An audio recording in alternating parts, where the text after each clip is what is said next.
Hey guys, so we're gonna finish up the Archon quest. Enter Focalor's consciousness. When it comes to the fight with the all-devouring narwhal, probably cut most of it.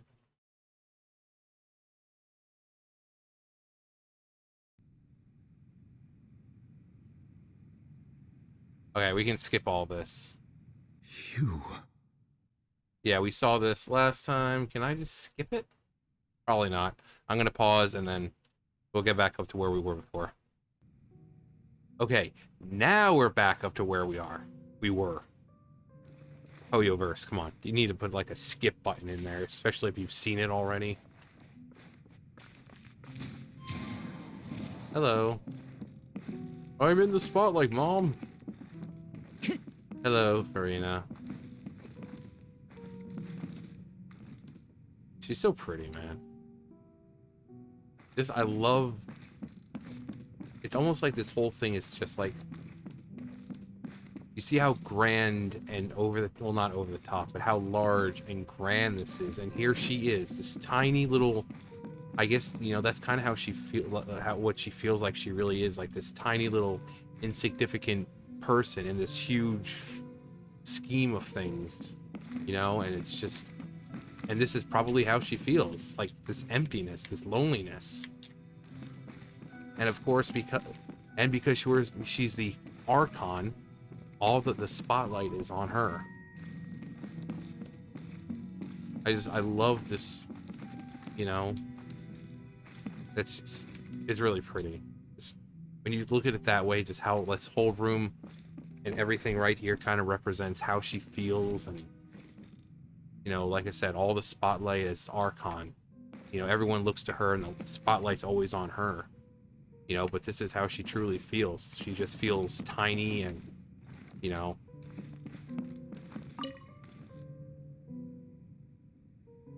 Oh, who permitted you to come onto the stage?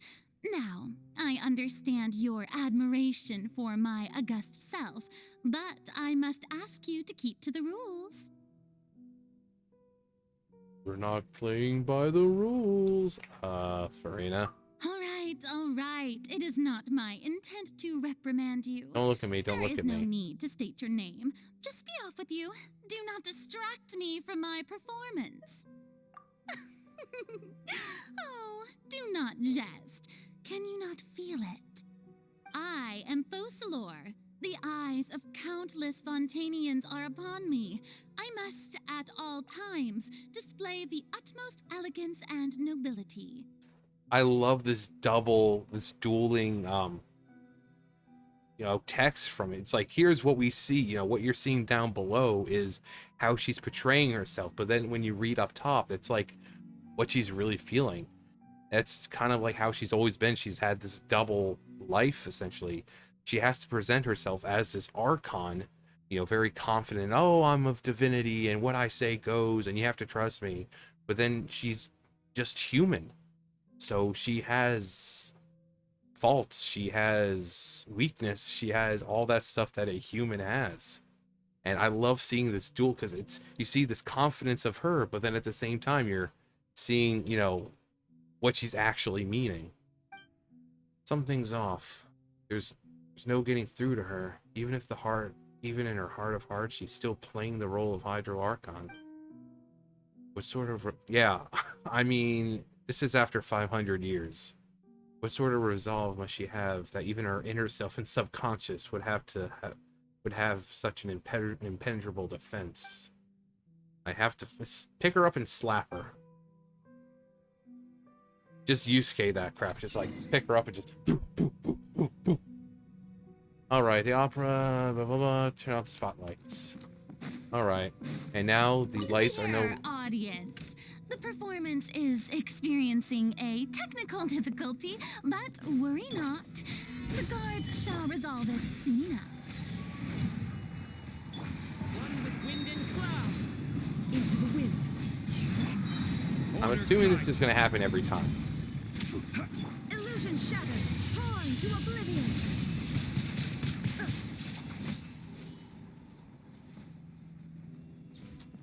And now the spotlight, we're turning off the spotlights. She no longer has to be herself.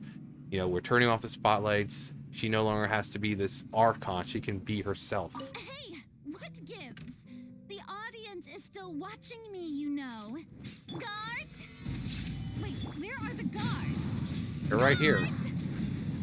You silly Sally. I will have order. Clouds high. The birds come. Gather. Now you shall perish.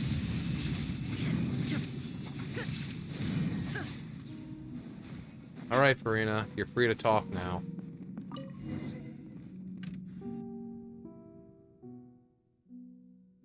All right, that's all the spotlights turned off. In Farina's heart, they must have symbolized... Yeah, that's what I said. Speaking of which, I think I just received some sort of signal. Was it that her true voice? A ticket? When did that end up here? I never thought my life could be... I'm so... Oh, John, you silly Sally. Either way, it looks like the show is about to begin. In that case, show me how you truly feel, Farina. Scene 1. Before a mirror. Farina.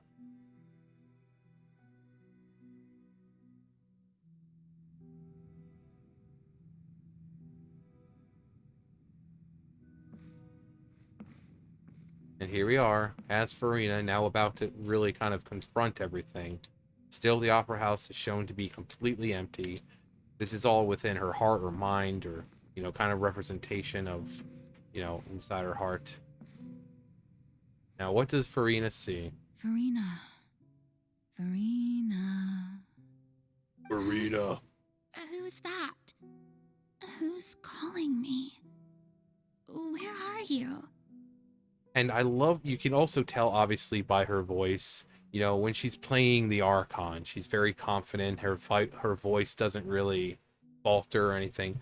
But in truth, she has, like, this very weak, very, like, innocent voice to her. And, you know, it sounds like someone who's constantly questioning themselves. And, like, she's trying so hard just to keep herself afloat most of the time.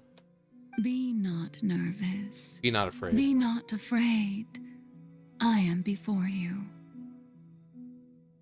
To be honest, this is the kind of stuff that I skip when I watch people, because I want to see more of their reactions to like the actual cutscenes.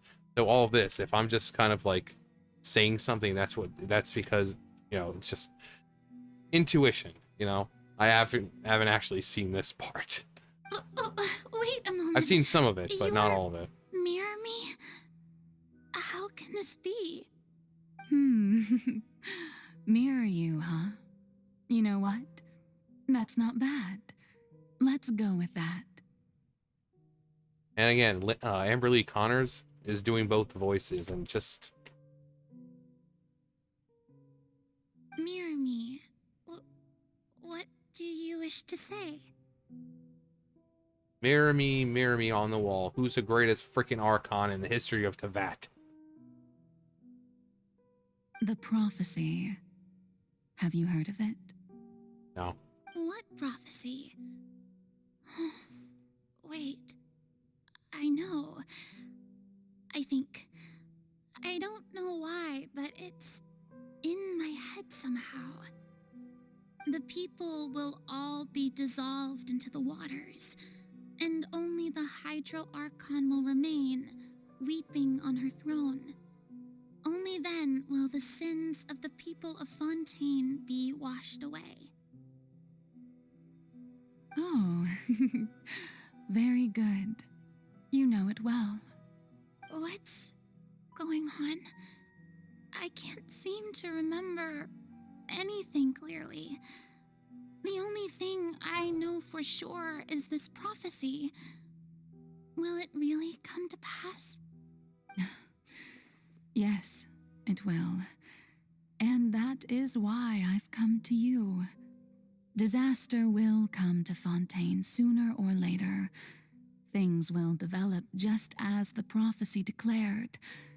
There is no escaping it. But Doesn't that mean everyone will die? I'm a Fontanian just like them. Will I dissolve too? Oh, don't worry.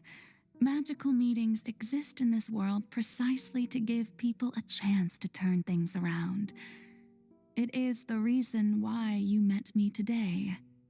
I will tell you how to save everyone, but you may have to suffer somewhat. Oh, so there's still hope after all. Goodness, you frightened me. You spoke so much and with so much certainty. As for the suffering, well, I will admit that the first thing that came to mind was, why do I have to be the one to suffer? But if the prophecy will come true, I'll also die anyway, right? So if I've already met you as my magical meeting in this world, if there were scales, with all the people of Fontaine on one side and my pain on the other, is it not obvious where the scales should tilt? You truly are the perfect human, my ideal. I suppose this would also be the justice that belongs to you. Justice. Huh? Don't worry, it's nothing. Listen well. Fontaine has just lost its Hydro Archon. I need you to play a role, that of the new Archon. Play as a god? That's right. You must begin a never-ending masquerade. You must never let anyone suspect your identity. If you can keep it up, then I shall have my way of defying this prophecy. But should your identity be revealed, then all hope will be lost. But how will I do this? A human assuming the role of a god without being exposed. Don't worry. What you must do is not to turn yourself into a real god. You simply need to play the role of a god as humans imagine them to be. Being a human yourself, I'm sure you already know what such an entity would be like. Remember, your true challenge will not be pursuing divinity, but contending against humanity. I'm still not sure I understand, but I'll try. I'll try to do this. So, how long am I going to have to play this role? Yes. To accomplish this mission, you will have to stay on the stage for many, many years. You will endure and not grow old until your task ends. Like, so how many years are we talking about here? Are we talking about 10, 50, 500? 500? But I promise you, all will eventually end in a magnificent and dramatic trial, and everyone will be saved. A trial, huh? How exciting. I'll be looking forward to it. Scene 2, Ascension Arena.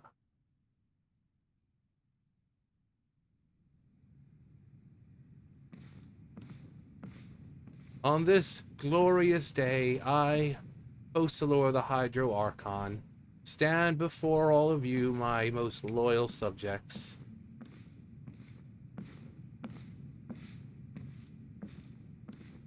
As I ascend into Archonhood,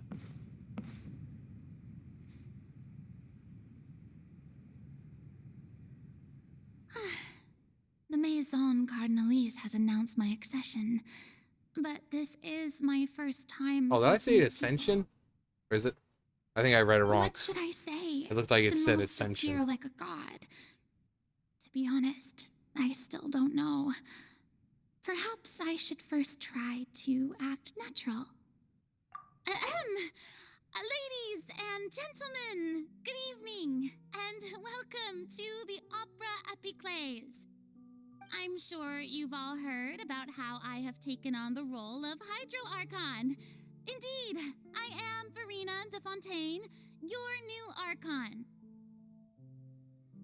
In truth, I know little about becoming a nation's new god, but it will be my honor to guide you all. I mean, this is why we love Farina. It's like, here she is, supposed to be a god, and here she's talking as if she was like this duly elected official. Like, yes, thank you, and I'll do my best to make sure I serve you well. No, it's like, you're a god. Pretend you're a god. As the god Focalor, the god of justice, I shall do all within my power to lead you into an age of fairness and justice. Close politely. Thank you all for being here. Once again, thank you all for coming.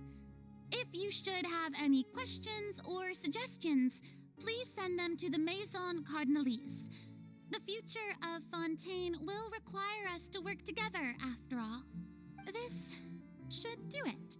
I thought I might stammer, but thankfully, I was able to convey my thoughts just fine. Okay, and next. That's the new Hydro Archon. Is this some kind of joke by the Maison? I would have thought that a being that surpasses humanity would be a bit more assertive. Yeah, see, I mean, they kind of said what I was saying. You know, she comes across as like she was like this elected official where the people voted her in, and she's giving this typical speech of, oh, thank you for electing me for this position, and I'll do my best to make you all happy. No, you're a god. You need to come across as a god. And I know for Farina, it's not that, you know, she's not that kind of person where she's naturally not just, oh, look at me, you know, sticks her chest out and like, I'm the god of this place. But when people, like they said, you know, like Focalor said, you know, people have this image of a god, and even now apparently this is what she imagined a god to be, but these people are like, no, that's not what we imagine a god to be like. Hey, did you hear that? She even told us to send her suggestions there at the end. Shouldn't gods be all-powerful? She's being so modest. What's the difference between her and an ordinary person, then? This is when she smites one of them right then and there. It's like, poof, that's the difference. If you ask me, perhaps the succession didn't actually happen. She might just be a Maison-backed puppet. Wait, what's going on? Why is everyone suspecting me of being a fake? Oh man, oh jeez. This is bad. If I get exposed here, there'll be no saving the people from the prophecy. Right. Mirmi said that I just need to play the role of a god as humans imagine them to be. She like grabs someone, just slams them in the face, and you've just been judged. Calm down, Farina. Think. What do the people want? How would they imagine a god to speak and act? Come on. Assertive, with a strong sense of presence. Exactly. One who can dispel all doubt. Exactly. One who's confident and assertive and knows their place in the world, who knows that they're the god and you people are beneath me, but I can still treat you with respect. But I'm the god. I'm the divine figure here. You are the people I'm supposed to reign over. My rule is law. My dear people. Oh, very good, my people. Only ones such as you are deserving of my rule. Now, I was wondering if some weak puppet were to one day come onto the stage and claim ownership of this opera house, would the children of Fontaine follow them? Well, it seems that you would all see right through them. Having passed my test, you are qualified to witness wondrous trials alongside my august self, here in this opera house. You may consider my previous act a door gift of sorts. I thought it was a debut that suited the atmosphere. Now then, let us be reintroduced. Ah, so that was just a performance. How could I have forgotten that we were inside an opera house? Her personality. It's quite shocking, to be honest, but I suppose it's a better look than before. Oh, that shut him up real fast. Such a fascinating and bold deity. How wonderful! Our future may yet be bright after all. It seems I've turned them around. Best follow this flow and restart my accession speech. I summon courage in attack My mode. dear people, whether you acknowledge me or not, whether you trust me or nay, I say to you, keep faith in your ardor for justice. I know one man who would, keep faith in his ardor for justice. We have heard it said that this nation's sins can no longer be washed away. Well, the scales of justice should not weigh heavy in the hands of its God. On one side, it must carry fairness and justice. And on the other, praise and applause. May law be the prayer on our lips. May judgment be our worship. Let us light the fires and drink to the future of Fontaine. Kind of sounding a little dictatory a little bit, but I mean, again, you're supposed to play a god, and There is no trouble in this world that justice cannot solve. justice. All that is needed is for you, my people, to believe in it, heart and soul. Heart gold and soul silver. So long as I, the Archon Focalor, stand within the Opera Epiclese, so long as I stand before the Oratrice, Mechanique that at least I Cardinal. shall even judge the gods of this world. A lot of ferocity. I like that.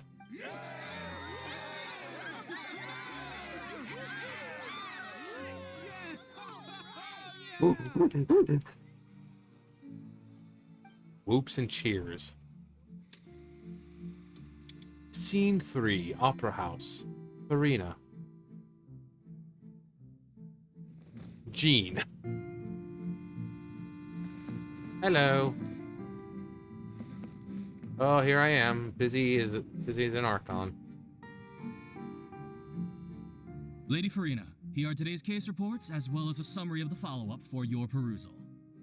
I feel more like a Hokage than I do an Archon right now. Come now, was I not just at the Opera House in person? Leave these kinds of things to Neuvillette. Besides, none of these trials were the one that I'm looking forward to the most. If I may be so impertinent, what kind of trial are you truly looking forward to? Yours. A magnificent, dramatic, and wondrous trial. A trial to end all things. How could you hope to understand? That's true, I fear I lack the ability to grasp your divine thought, Lady Archon. Hokage, I mean Archon. No need for fright, and do not take what I said before too seriously. Go now, do your duties. The trial I await. It will come one day.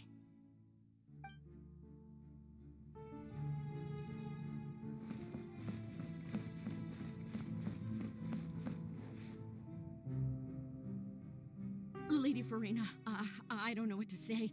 Thank you for agreeing to see me. No need to thank me. Or rather, thank your own sense of perseverance instead. Long have you stood in line to meet me, have you not? Oh, I'm afraid that's just an inevitable consequence of my divine charm. All right, Deoteria, is it? How is your son's illness?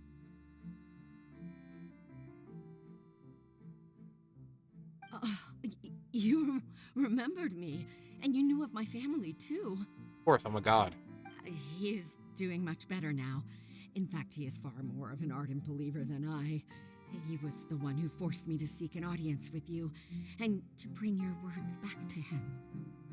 Pulls out a jar. Now in they go. I said I'd bring your words back to him, so get on in there. Oh, good. Very good. If this should happen again in the future, Please do not hesitate to come and tell me. Going down to citizens' homes every so often, while not usual practice, should serve as a fine change of pace. Ah, you're such a gentle and wise God. Thank you once again, on behalf of my son. You are as wise as you are generous and kind.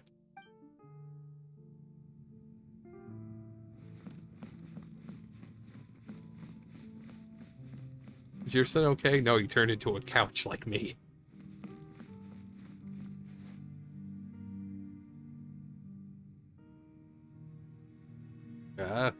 Get this thing out of my Lady sight! Farina, here are the latest hydrological reports. As for the specific parameters you asked to take note of, I'm afraid things still don't look good. I see. It's as I thought then. As your god, I did already expect this, but I wanted to see how far your human wisdom would allow you to analyze it. Of course. All manner of signs indicate that the prophecy will still come to pass. Forget it. That's not something you need to worry about right now. Well, as I understand it, the Fontaine Research Institute is also trying to find a way to counter the rising water levels. Really? Have they found anything? I'm afraid that they haven't found any effective solution thus far. Is that so? Well, no wonder. This issue has reached the realm of the gods, after all. Still, their spirit is praiseworthy.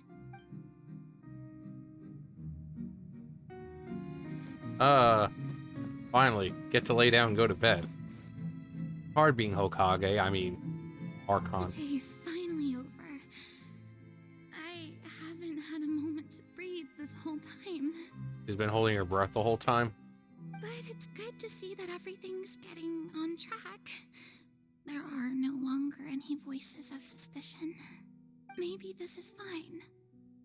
I just need to keep going, and everyone will be saved. Yeah, I can't imagine doing this for 500 years. All right, Farina, don't think too hard about this. You need rest. Tomorrow's a new day.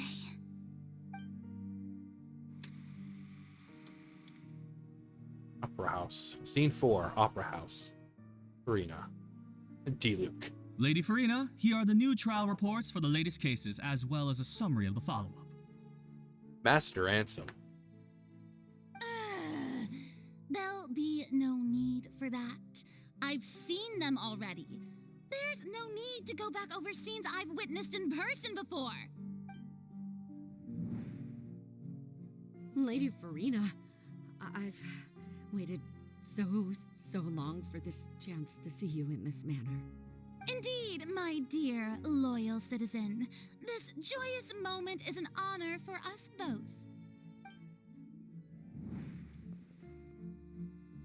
Lady Farina, we're detecting significant hydrological anomalies near Poisson. Poisson. Understood. Keep monitoring. Keep me informed should anything come up at the Institute. Well, I mean, she didn't lie.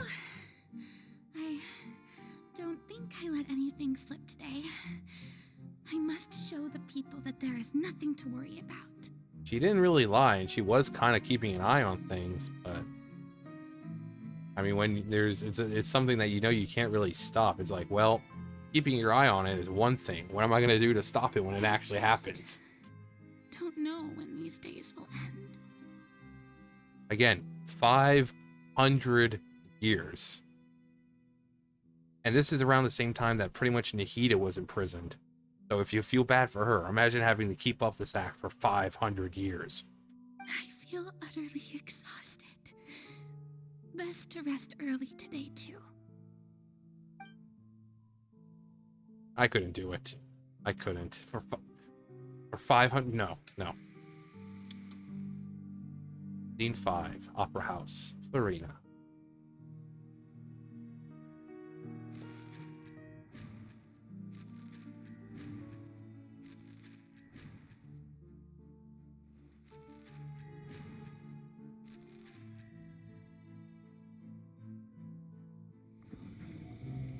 Wow.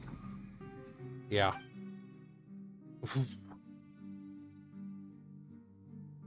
That's Lady insane. Farina, it's it's like a dream being able to speak with you up close like this.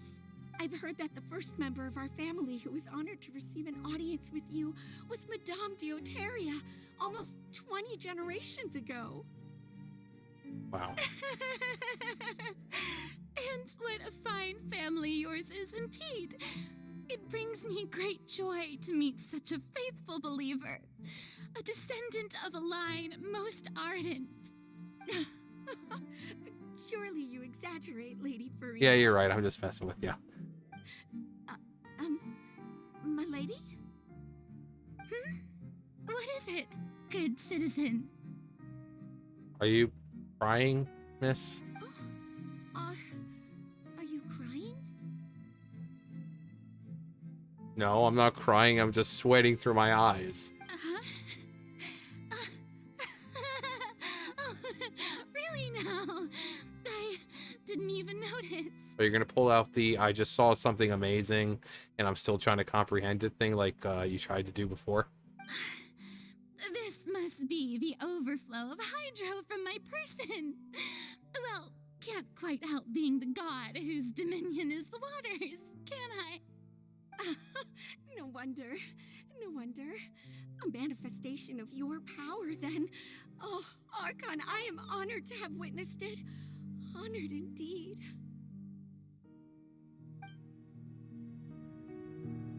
Like I said, she's really good about just like on the fly, just thinking of like excuses. So interminable.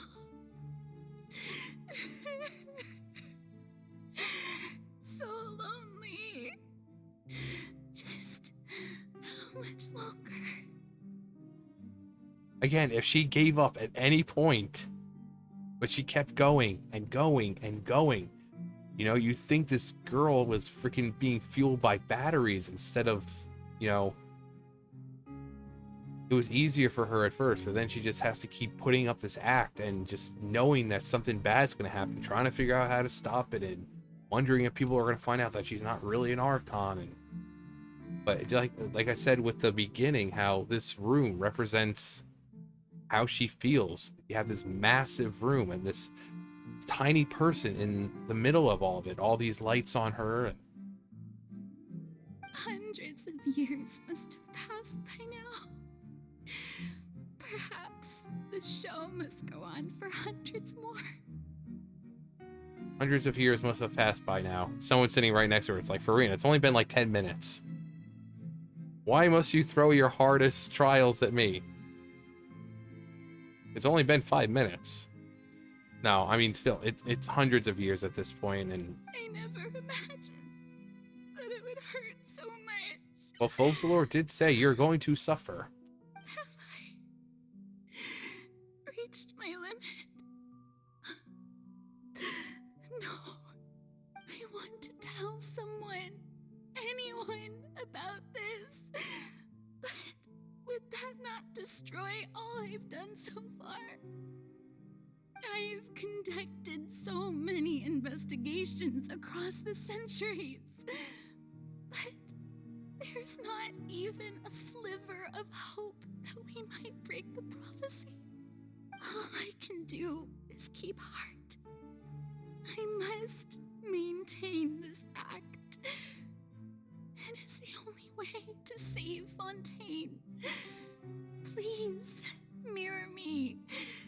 You have to succeed. The numbers can't even be counted now. Seen over 180,000. Farina, you don't have to shoulder this burden alone. Although I don't know what you might be keeping from everyone, your people are more than willing to share your burden with you. Yeah, we said that to her. That's my voice. Is this scene where you were within the giant magic box? This is great. I didn't think that this scene would replay in our inner world. Surely I'll find out what you wanted to tell me this time. Share my burden. That's impossible. It was fated right from the start that this would be my duty alone. But even if your burden doesn't need to be shared, you can still choose to confide in someone.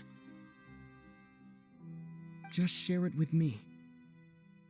I'm what you'd call a witness. A witness? Yes, I've heard that you came to Tevat from beyond the stars, yes.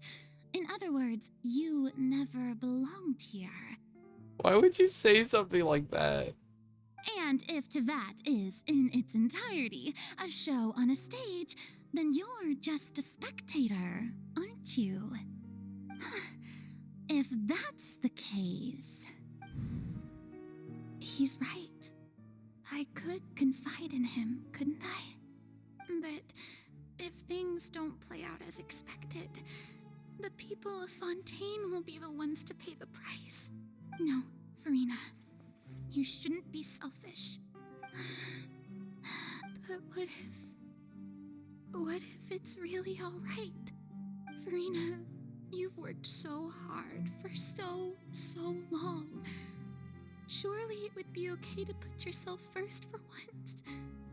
Just this once. Is it such an outrageous thing to do anyway? To find someone in whom you can confide your frustrations and sorrows? Surely... Don't call me Shirley. It could not hurt. If you let this opportunity slip through your fingers, it might never come by again. Think about it. Long and hard. That's exactly how I am for you, Farina.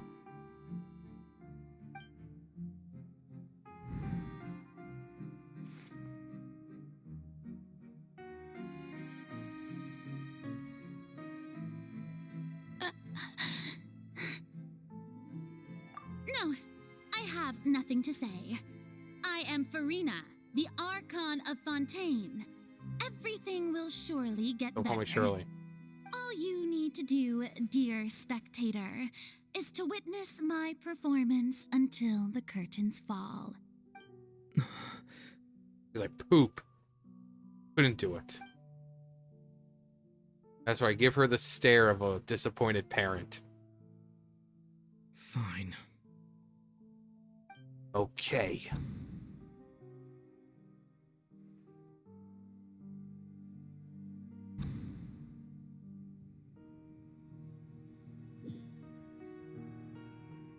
So even Farina doesn't know the truth? You've never once let her in on the full plan? Yes, it had to be done. To deceive the heavenly principles, you must first deceive yourself. She did very well. If she had let her resolve falter even once in these 5 centuries, Fontaine would have been doomed to the most tragic fate. It seems that trusting humanity was the right decision after all. I believe that I understand how your deception works, but that is only half the truth, is it not? How would you build on this foundation to save the people of Fontaine? That is the most important thing. Ah, good. Of course, the Iudex of Fontaine has pinpointed the crux of the issue. I'm sure you've long sensed that the Oratrice is Mécanique no d'analyse simple cardinal. machine. Yes? I've always suspected that it had its own consciousness, and Lenny did mention that he heard a human voice within the core chamber. It now seems that that person was you, hidden within the machine all along. And then I became one with the She's Oratrice, Mécanique d'analyse taking cardinal. Fontaine's gnosis with me. Yes, it would seem so, wouldn't it? Alas, your understanding of this device still lacks sufficient depth. In truth, it is no enactor of justice. It is, in fact, a device created to kill the god of justice. I beg your pardon? Oh, you have it. And to be more precise, not only will the Oratrice take down the god of justice, it will also take down the divine throne upon which she has been placed. I mean, did you think I would be the sort to enjoy peaceful repose while Farina suffered. My work over these last 500 years has been to constantly accumulate indemnitium within the oratories. But really, some have already discovered that only a small fraction of the energy generated by the device was ever used to provide power to Fontaine. The vast majority had to be, accumulated to enact this death sentence. Also, I love how it looks like an Oceanid.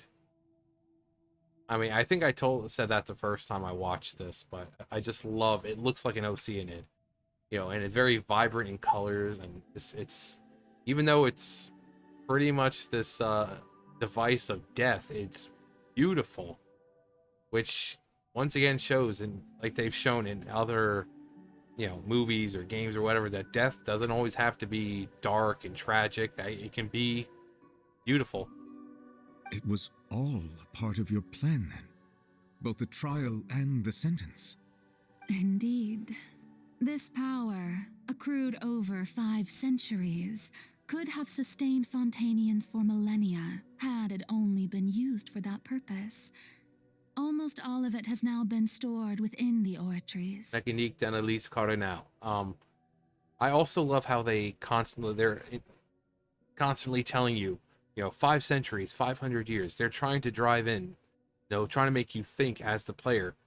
It's been 500 years. They're trying to put you in a position of Farina about what she's gone through for 500 years. This plan that's been cooking up behind the scenes in order to save everyone in Fontaine. It's taken 500 years to get to where we are from, you know, oh yeah, there's no way of stopping it, to we're right there at we're at the finish line. We're right there. So when they keep saying 500 years, 5 centuries, they're doing that for a reason. They want you to remember it's been a really, really long time, and that Farina, who is only a human, has had to go through this for that long, and that gives us more reason to care about Farina. But only power of this magnitude could hope to destroy the Hydro Archon's divine throne, shaking the rules established by Celestia and breaking through the institution that is the Seven. Yeah, Celestia needs to go. You know, they just go. Whatever portal you came through, go. Just get out. So the Oratrice's call for death was for neither Farina nor Focalors, but for the Hydro Archon. The destruction of that divine throne. If I do not misunderstand your intent, you must be... Returning what's rightfully yours to you, of course. In other words, this was all done to return the authority of the Hydro Archon to the Hydro Dragon of this planet. But...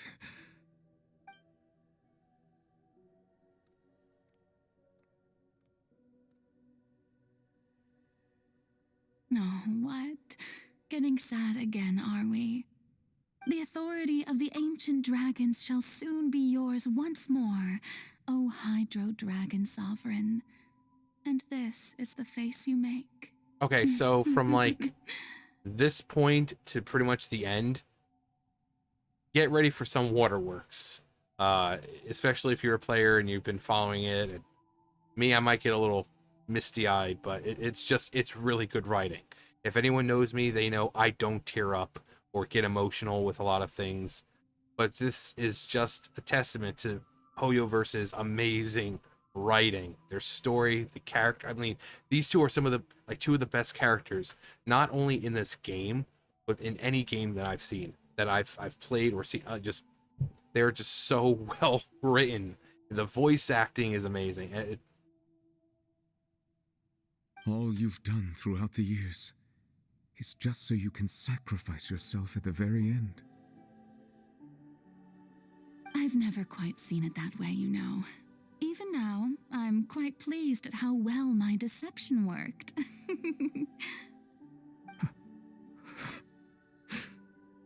And now outside, it's starting to rain.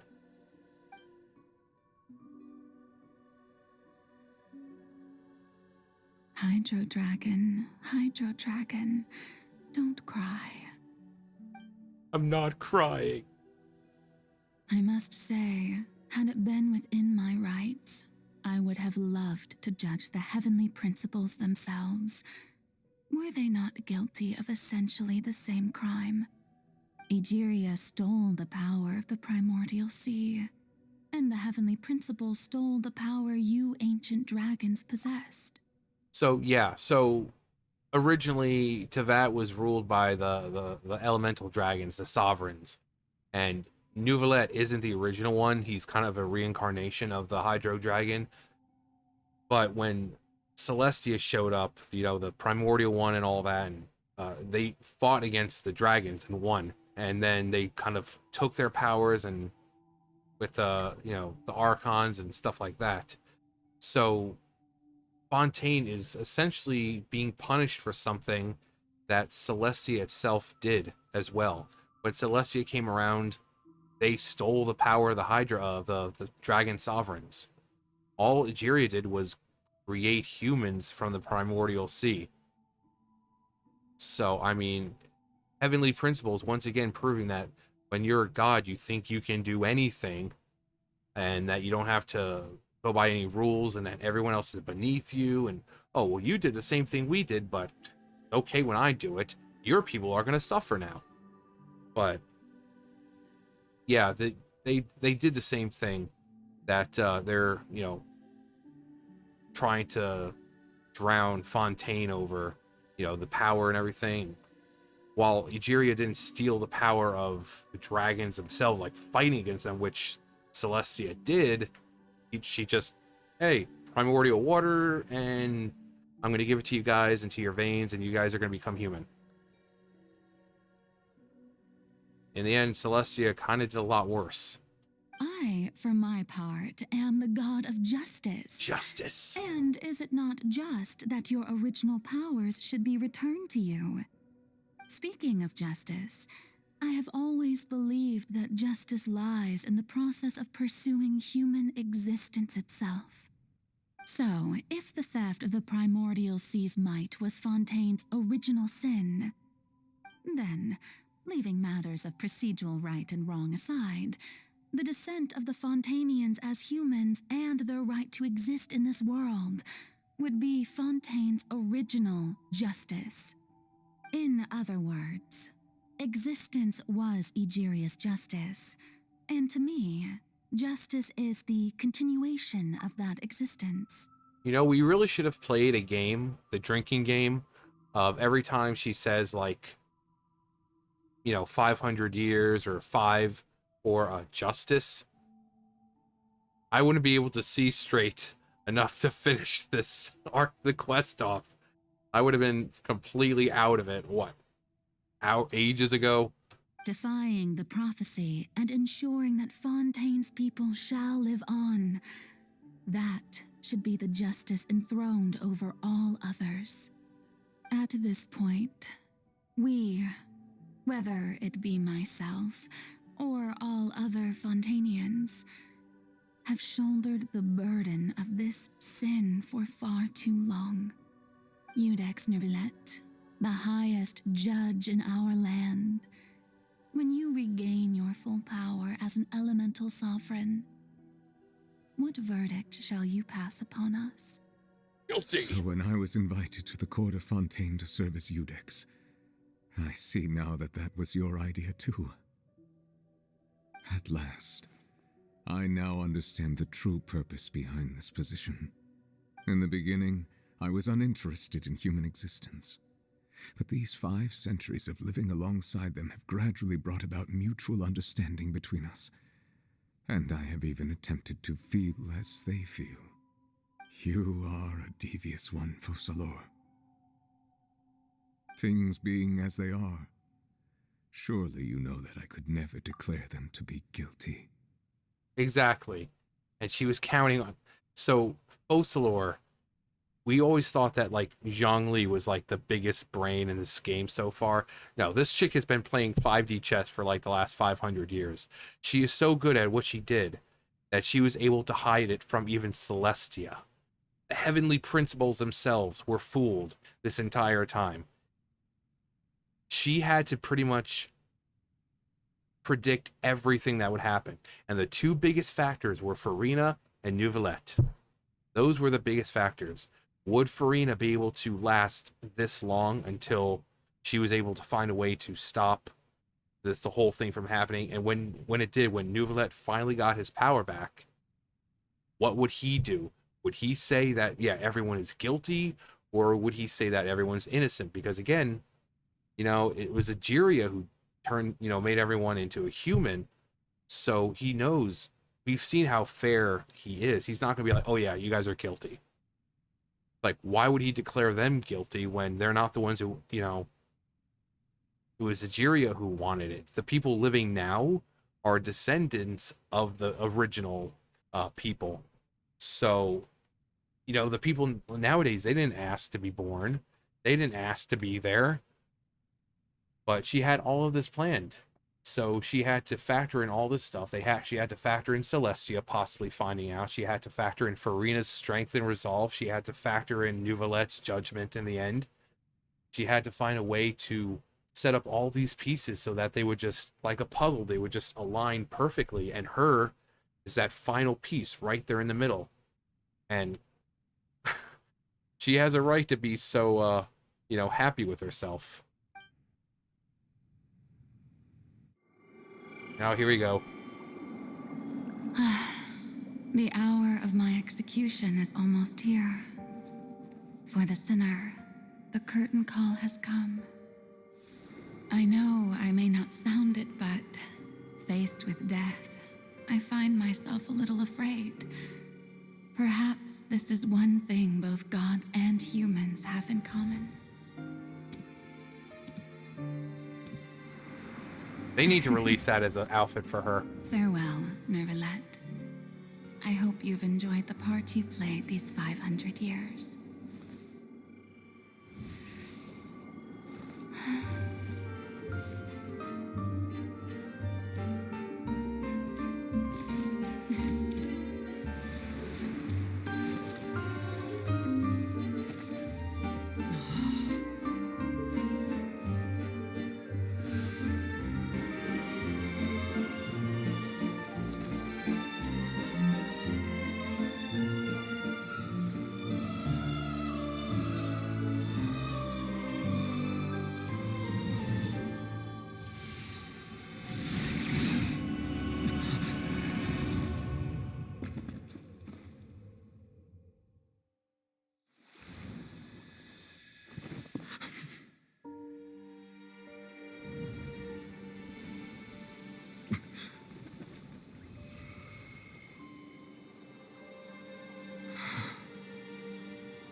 Freaking good. So good.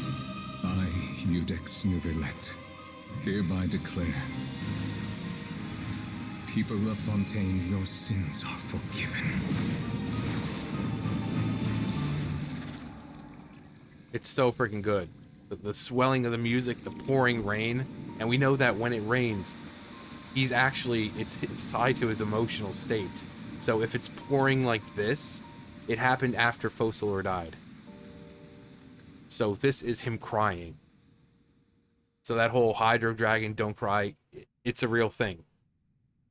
And throughout the quest, you kind of see that it is him causing it to rain.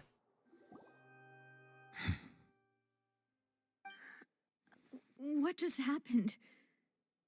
Has the death sentence been carried out? Was that bright light some sort of misdirection? I have a feeling that something huge just happened. But since we're all still alive and haven't been dissolved, I assume whatever happened was good for us. It's time to end this. We must mete out punishment to that beast.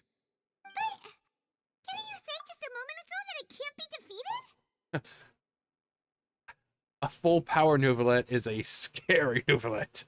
This is a man you do not want to mess with. I have gained the strength sufficient to deal with it. Through certain means, I now have the ability to separate the power of the Primordial Sea from that creature. We should seize the opportunity to pursue our quarry. Traveler, now that the oratories can no longer function, I require an executor to help me mete out justice. I would love to see that title. Executor of the Hydro Dragon Sovereign. The root of the calamities befalling Fontaine, the beast that enacts the prophecy. Its name is the all-devouring Narwhal. Come with me, traveler. The hour of execution has come. Okay, so this fight, I'm not going to just show it all completely because I don't know how long it's going to take. I'll show the beginning and all that, and kind of cut when I, cut back to when I'm about to finish it. Also, the music is going to be amazing. It's like, it sounds like nothing from Genshin so far.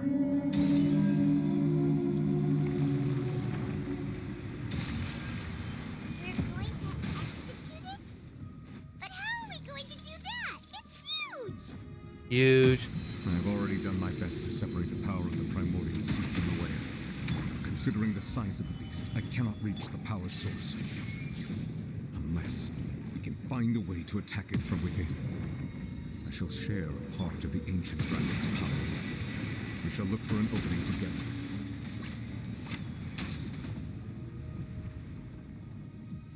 Also, this the ground is so gorgeous.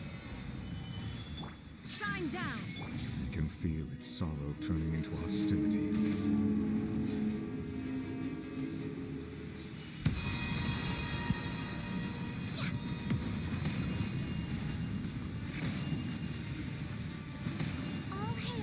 See if I can just hit it this way.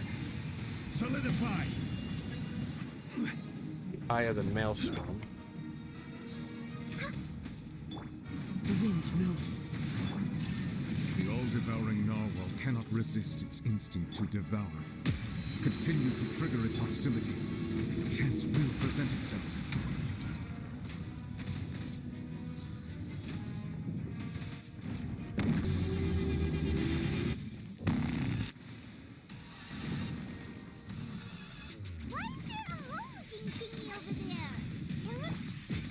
Oh, no, come on.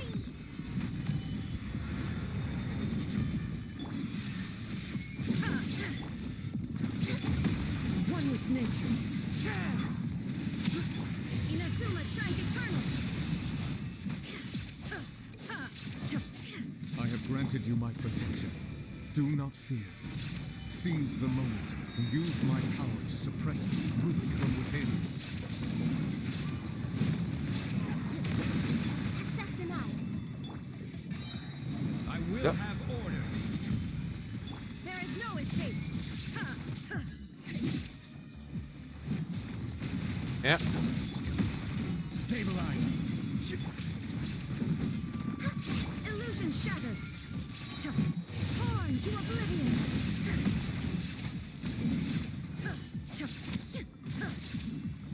Yep, do that. Is order. One with wind and cloud. There is no escape. Gather.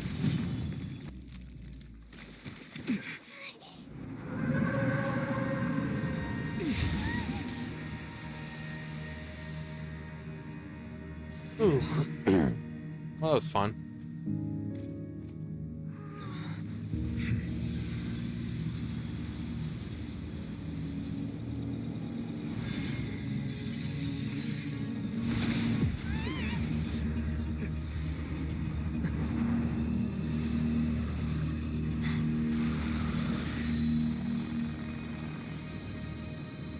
Poor child.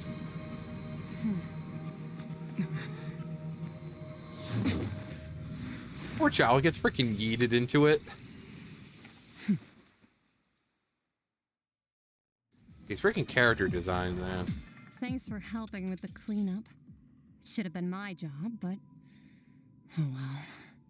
We'll just call you mommy. It was supposed to be a short private training session for me. I didn't think that my disciple and my master's pet would start brawling in the meantime. Well, actually, I had a feeling that it would happen at some point, but they bumped into one another earlier than I thought. What a blunder. I suppose I'll have to swing my sword 3 million times as penance. That power. Who are you exactly? Paimon has an idea. From what she said earlier, she must be Child's master. Skirk, right?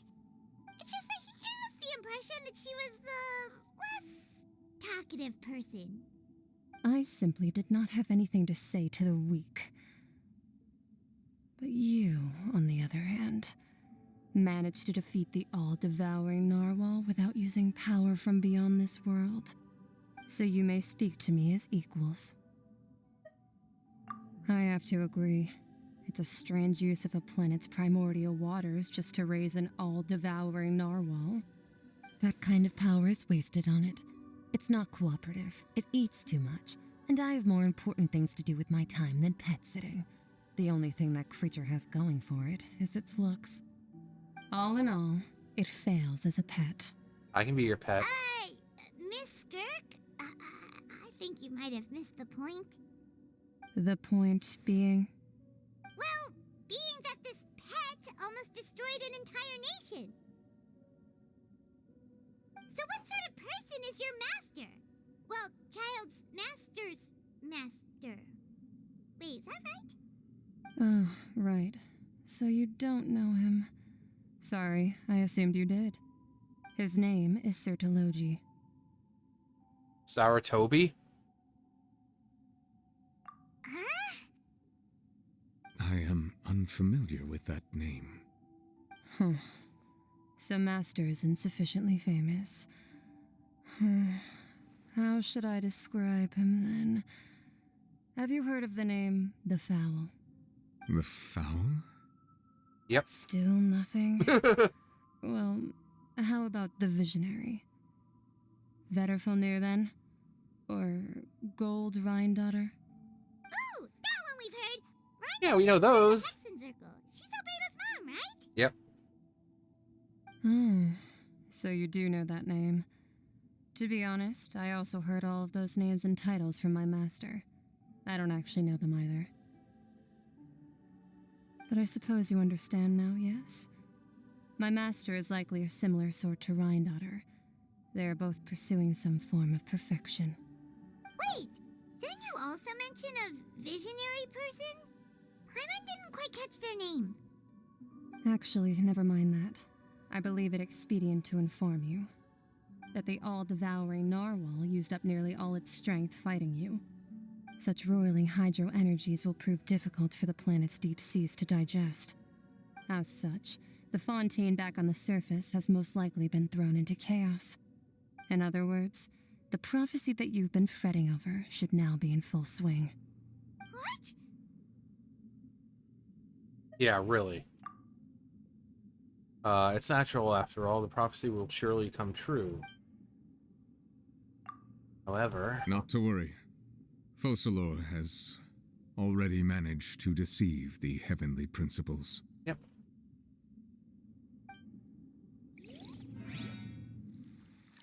In the end, the people will all be dissolved into the waters, and only Farina will remain, weeping on her throne.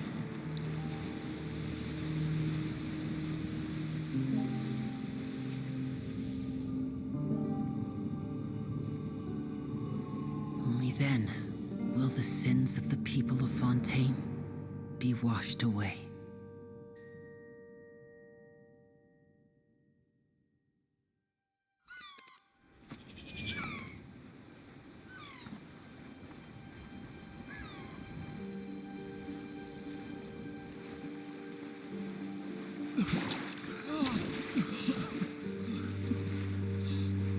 I like the little added effects they had, like the water drops on the screen. Navia! My sweet, sweet Navia. I'll save you!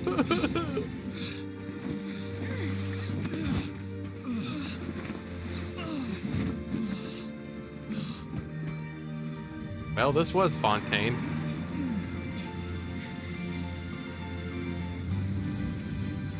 Oh yeah, Risley's magic arc. It's Risley's arc.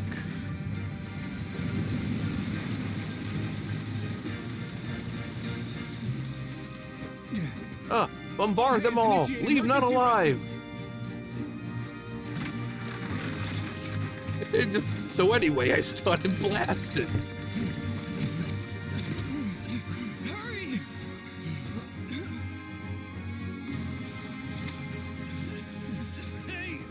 You know, Risley must have creamed his panties. He's like, I've been waiting for this day.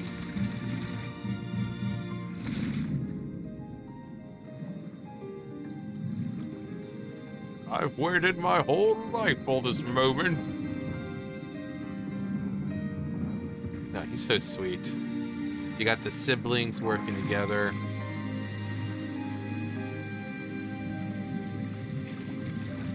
That really would have been cool if we were able to quest and do stuff in a flooded Fontaine for a little bit. You know, like maybe the end didn't happen right here, that we actually had to do a few more things before we got to this receding of the water and we got to swim around in Fontaine as it was flooded. That would have been really cool. The prophecy was wrong.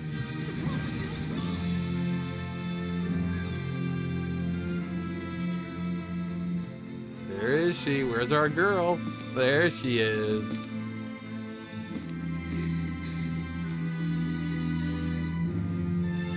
Also, I love the detail. You see, like, knocked over trees and things are just ruined. The prophecy was wrong.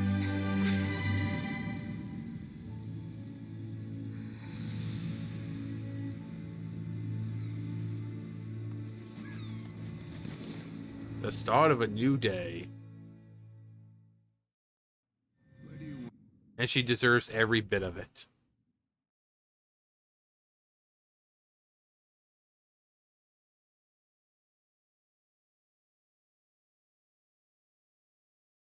Anytime now, game. Anytime.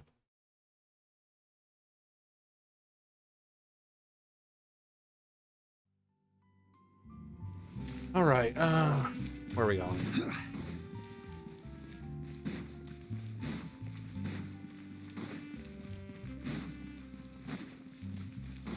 Where are you, Charlotte? I don't want to jump now.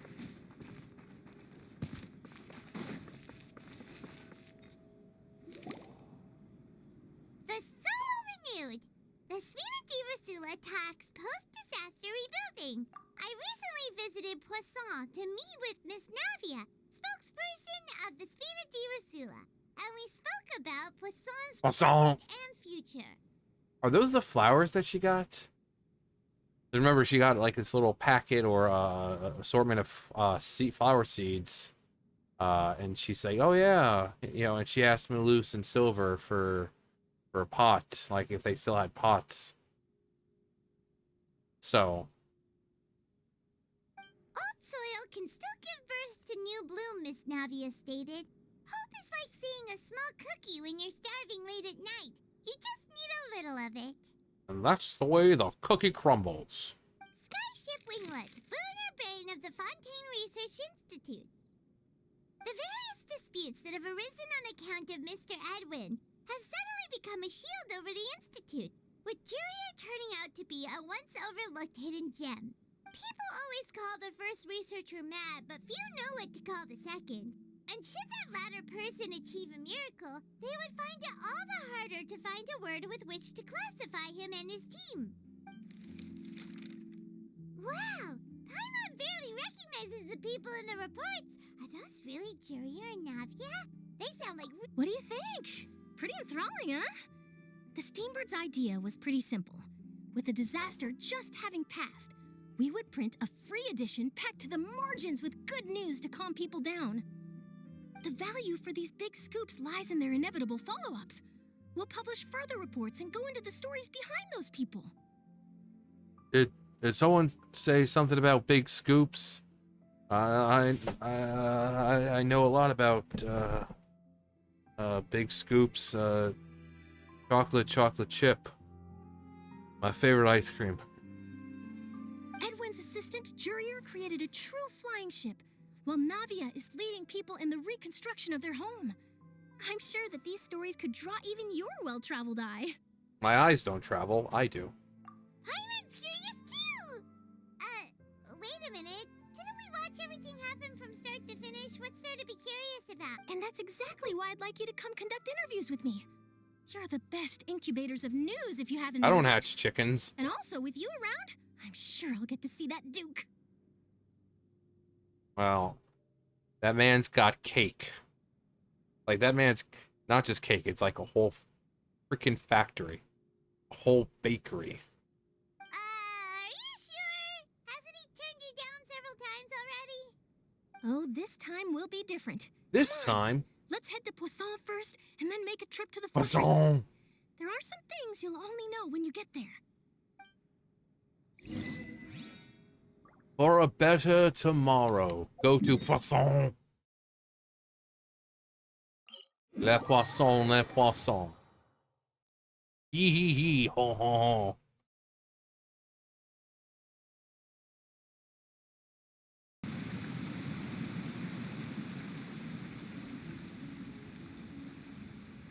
Come on, I'm just tired of looking at this place. Like, really, I'm just tired of this place. Hello, Mr. Fatui, man. How do you do? Navia! Navia. Oh, it's you. What brings you all here? Hey, we're just having a look around. I'm here to update myself on how things are going here. Oh, the Fatui are here too. Let me introduce you. This is Mr. Garunt Snezhevich. He represented the Knave in sending us a large amount of supplies, and is helping with our work. Mr. Snezhevich from Snezhnaya. Our residents are hard at work as well. Thanks to everyone, work is progressing nicely. We've lost a lot of people, but we're moving forward. Don't think about it. It'll have to be enough. Otherwise, you're gonna start to cry again. Hello, Miss Charlotte. I'm a big fan of yours.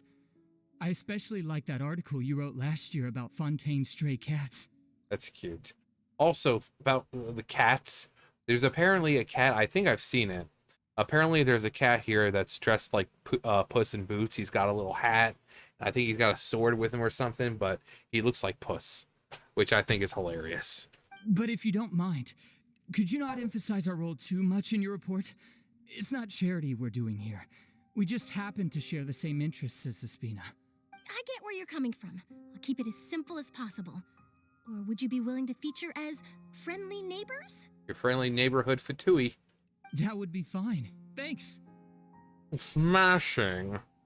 Oh, you're back too. Oh, How are you're things? alive. We finished laying down the construction materials.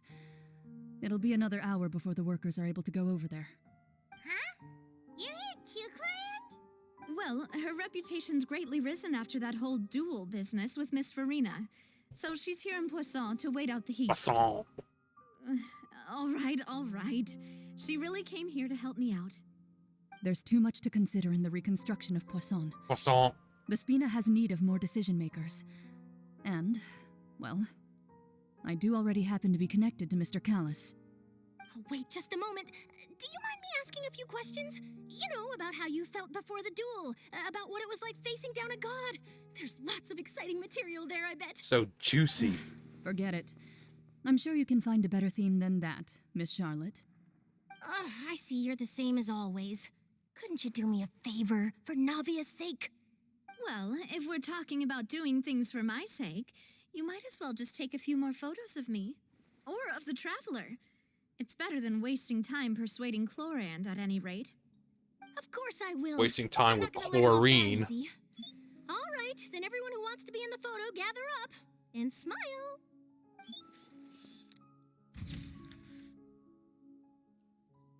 How did it go? Was it a good shot? Did Paimon look cute in it? Stupid. Not bad. Your addition really helped the composition of the picture. All right, hang on a moment. And then Let's she snap some just more shots. props out Paimon and then moves Ether and Navia closer together. And then that's the actual picture. But Paimon's nowhere to be found in this picture. All right, that should do it. I'll be back here later anyway, so let's call it a day. Well, it is a day. It's another day. You're very quick. That's what she said. Speed is of the essence when it comes to the news, and freshness is the key. Also, not to brag, but I'm pretty good at building connections. Who knows? I might eventually get that interview with you after all, Miss Chlorine. Wow, you really do have that never say die spirit. I'm impressed. I'll hazard a guess that this is how you got that interview at the Fortress of Meripede. Whoa, you're well informed. Let me make a guess too. I asked Sijuin who told Monsieur Nervillette, and he told you, right? That's a very complete information chain. Who are you again? In truth, all Monsieur Neuvillette asked me was, when did the fortress become so friendly towards the media? I told him that it was best not to speak too soon. There's no guarantee that Ridsley will make a personal appearance. You're right. I've got to treasure every moment I have with them. In which case, I'll be making a move first. Stay safe now, and tell me if you hear anything interesting.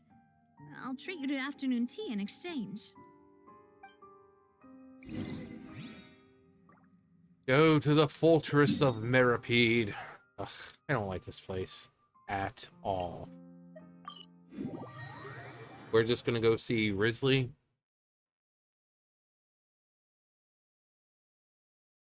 I think that's all we're doing, seeing Risley.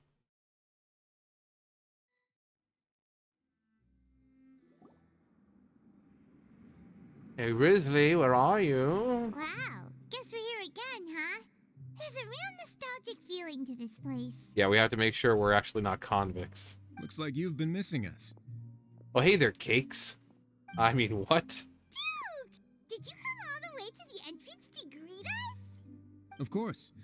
I'm here to welcome you and our dear Miss Charlotte, whom our good head nurse recommended to me. It's an honor to finally meet the much-rumored Duke. Thank you for consenting to my visit to the fortress, sir. You may address him as His Grace. No need to thank me. But that said, I shouldn't be the focus of your interview. I trust you recall our agreement? Of course, of course. All right then, this way.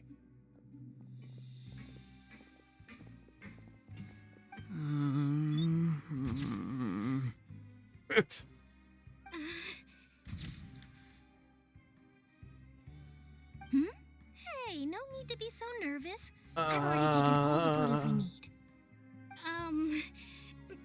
Miss Charlotte, do these pictures really need to be published on the cover of the Steambird? Yes. It would seem that Miss Lorvine doesn't want her face to appear beside that of Mr. Jurier, Aw, so cute. It's like they're in love or something. Sir, please don't say things like that. Yeah, you can't hide it, dude. We all know you two are banging. But it looks like dear Mr. Jurier denies it. Might this interview be very important to you then? Aha! No, I just... This is my first time being interviewed, and I'm very thankful to the Steambird for... Also, throughout my entire time doing that quest for inside the fortress, some of the voice acting is just bad. Like, it's really bad.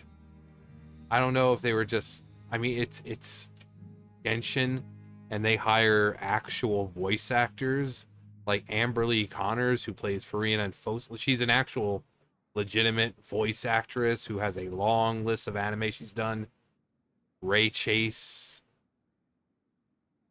And yet you have like these NPCs and they're just bad. Now, I might not look it, but I actually did meet Mr. Edwin once. And I'll be honest, I enjoyed chatting with you more. You've definitely got more of that genius vibe going on. Are you hitting on him, Charlotte? The boat that brought about a miracle. The ark that saved the people. Why, you recreated a myth back there, like an emissary of legend. Are they trying to imply that Noah's Ark exists in this universe? Because they just said you recreated a myth back there. I'm trying to remember. Didn't they mention something about a myth, like a story? I think it was a story. If I remember, Risley was talking about the ship, and that's why he wanted to. There's like this whole story. I think it was like the person who founded Fontaine. It's kind of the ship that he sailed on, and blah blah blah. And yeah, I think that's what it was. They're not implying that Noah's Ark was real. It's implying that about the story Risley told us. Still, if I might ask, where's that flying ship now? I crashed it. Turns out it's really hard to steer a flying ship. Looks like Charlotte's trying to get herself another exclusive scoop. I have to apologize, but that ship is presently in the bowels of our factory. I'm afraid it won't be easy for you to get a shot of it. Told ya. He crashed it. Really? Well, then in that case, could I have an interview with you to make up for that loss? She really does know how to squeeze opportunities for all they're worth. I know something else she can squeeze. You already know my answer, I'm afraid. Best you interview our head nurse instead. Or perhaps you'd like to take another photo of this couple of researchers? This couple? What do you mean by that? Did you really have to use the word couple?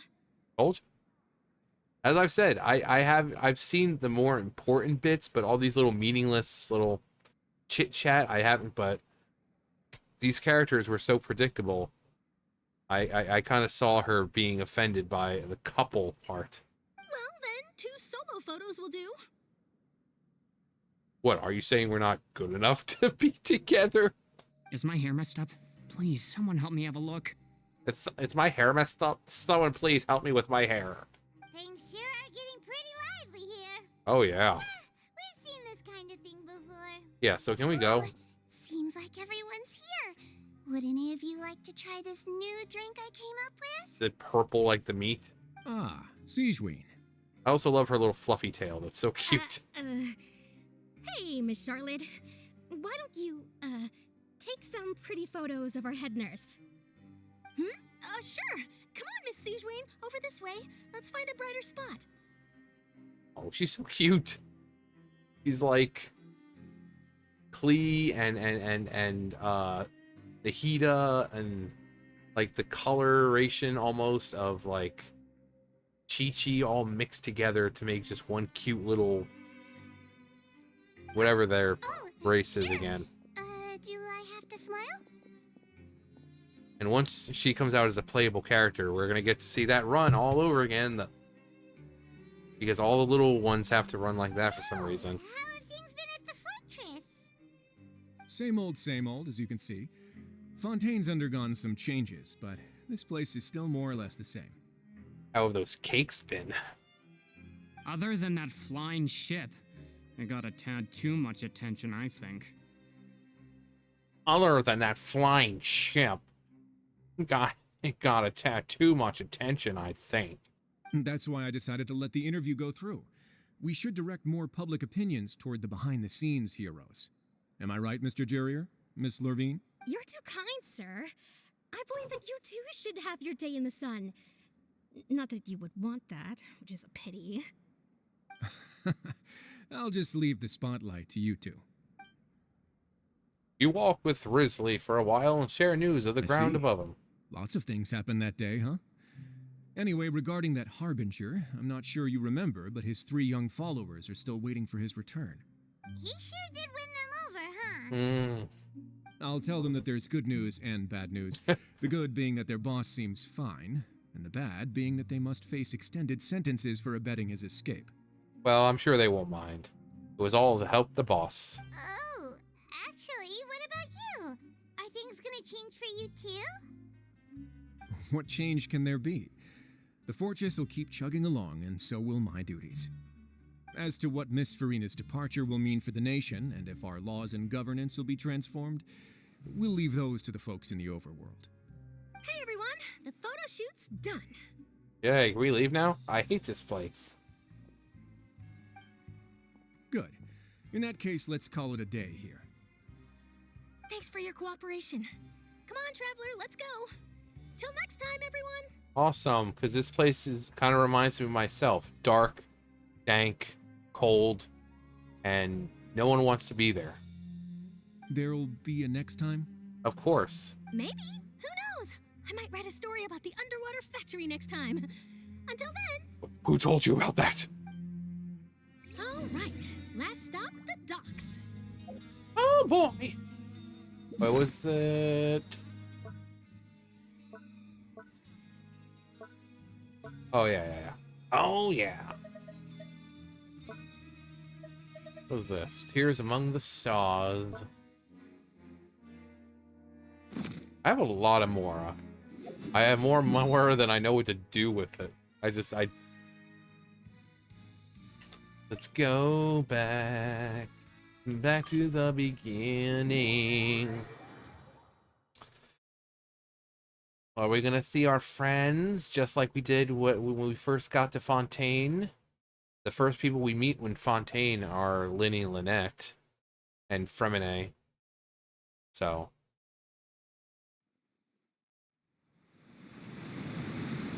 Wait, what am I doing? Why do that when you can just die?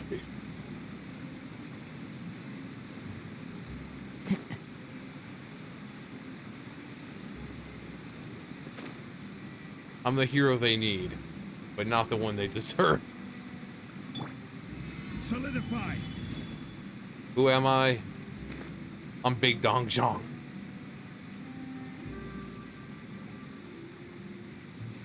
Oh, there they are, our little kids, our children. They really are here. How did you know? Because I stalk people. How else do you think a journalist knows all this stuff? Navia mentioned that she stayed in touch with Lyney and the others after working together. Apparently, they've been at the dock. Traveler, Paimon. Ah, and Miss Charlotte, too. Sora, Donald, Goofy. Same order every time. Pocket? Are you hitting on me, Lynette? What sort of gadget is it? It's a wondrous bag that can be used to carry many things. The water level has returned to normal, but if you see any of your things floating around, you can use this to carry them. They all float. Or you could trick a friend into doing it for you. Or you could shove your friend in there. Trick a friend? I wonder which of my friends would fall for that. Yes. Are you trying to insist that she doesn't have any other friends? Like Freminet here. Isn't that right, Freminet? Okay. Sure.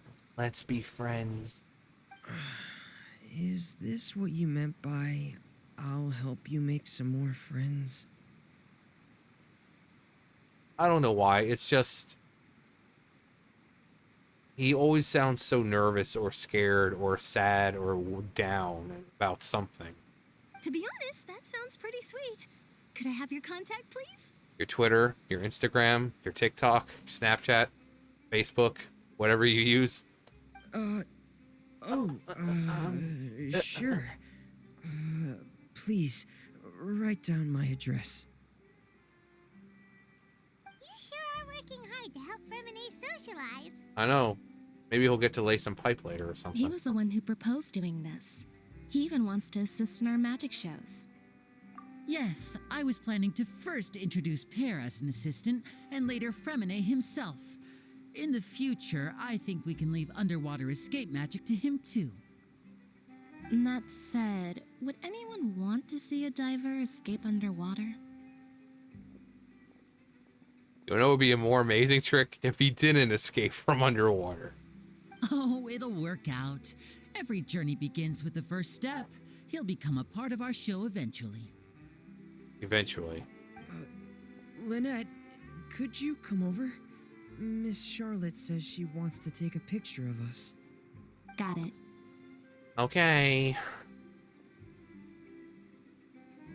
My, that Charlotte is rather perceptive. She got rid of everyone the moment she realized I had something to say to you. So, how have things been, traveler? Well, Lenny, I'm not gonna lie. Looking at you right now with your little outfit, I totally would. Father says that you did a great deal during the latest events. She's very grateful for your contributions to Fontaine. That's all right. We were more than happy to help. So, what's she doing now? Did you just assume her gender? Oh, I guess you haven't heard. Well, after Lady Farina left, Father and Monsieur Neuvillette opened negotiations, during which he gave Fontaine's gnosis to her as a diplomatic gift. A diplomatic gift? A gnosis? Why is Paimon even shocked at this point? Every Archon has handed over their gnosis in one way or another. I mean, she was there when Zhongli handed Signora his gnosis. How is she even surprised at this point?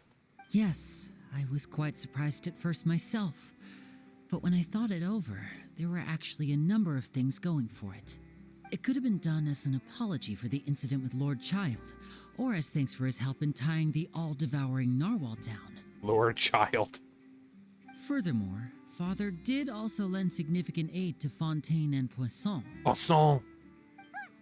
That's true, but this is a gnosis we're talking about. Doesn't this seem a bit irresponsible? No. What's irresponsible, it would be like, oh, I don't know, the Raiden Shogun handing it over to Yae Miko, saying, hold on to it. And Miko just hands it over to Scaramouche, like, oh, here you go. I want that gnosis. Okay. That's irresponsible. I would agree, but I've also heard that it seems that Monsieur Neuvillette has had a significant change of heart regarding the matter. So there's some reason for this that only Neuvillette knows about? I suspect you'll have to ask him about that yourself. Ah, yes, speaking of which, I did see him strolling around the entrance to the Fortress of Meripede a while back. Isn't he real busy and stuff? Paimon didn't think he'd have the time for that. Well, he's got enough time for strolling. But back to the topic. The gnosis was given to the knave, right? What about Child? Well, why would anyone want Child? They say that he's returned to Snezhnaya to recover from his wounds. I hear that the recent disaster really did a number on his health. Yeah, so don't worry. When Skirk just tossed him in, she was just sending him back to Snezhnaya.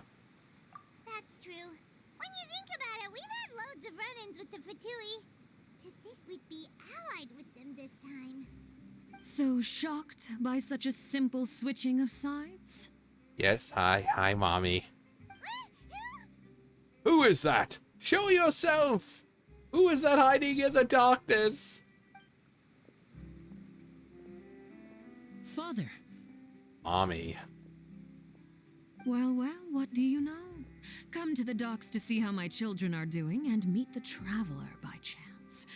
Please do not pay my accomplishments in Fontaine too much mind. I would have done them regardless. I kind of wonder if she has any actual children, not just like children she's kind of taken in, because she really does seem to be a very loving and attentive mother. You know, she's not only coming down to see how her children are, but she's pretty much already said that, you know, regardless of whether we were here or whatever, she would have done what she could to save Fontaine. I mean, she's from Fontaine, so she would have tried to save her nation regardless if we were here. But it's what she says here that's kind of goes into the whole why I think that Tsaritsa is not actually evil and she's collecting the Gnosis for a different reason. Are you going to take the Gnosis back to Snezhnaya?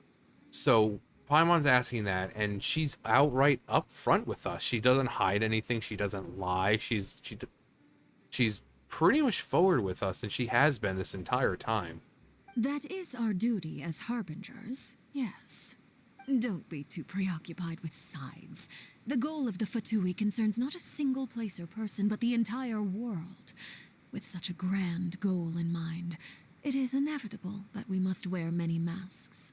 And it's that line right there that kind of solidified for me the fact that they're collecting these, the Gnosis for a reason, but it's not evil. And I've said before, if it was for an evil purpose, Zhongli would not have handed his over.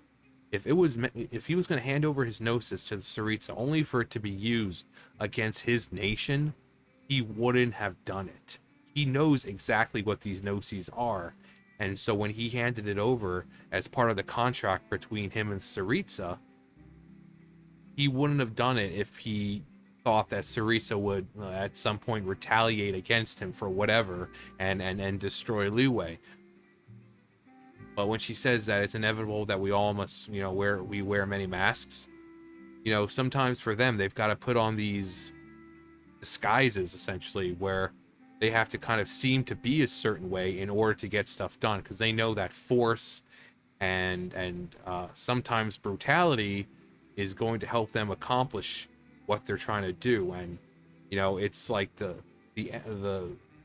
whole justifies the means.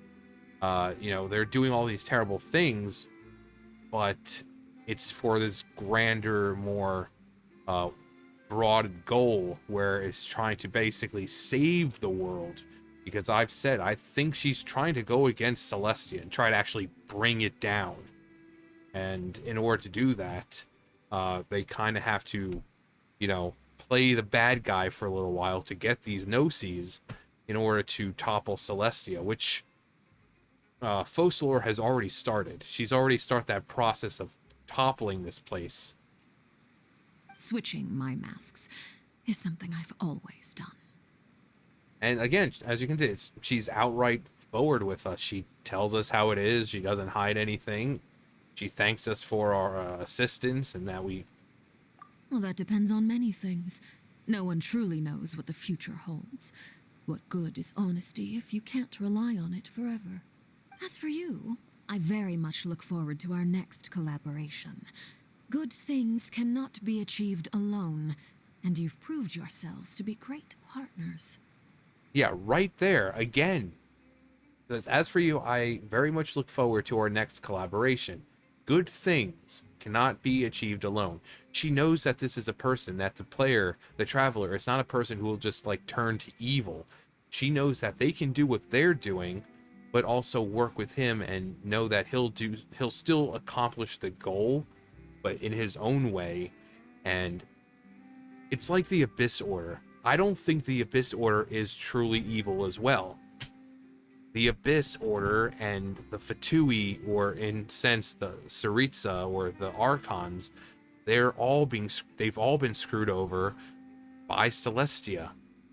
The Hydro, the Dragon Sovereigns have been screwed over by Celestia. Khaenri'ah, Enkanomiya, all these other nations and lands have been screwed over and destroyed by Celestia, and Tsaritsa's finally like, I'm tired of it.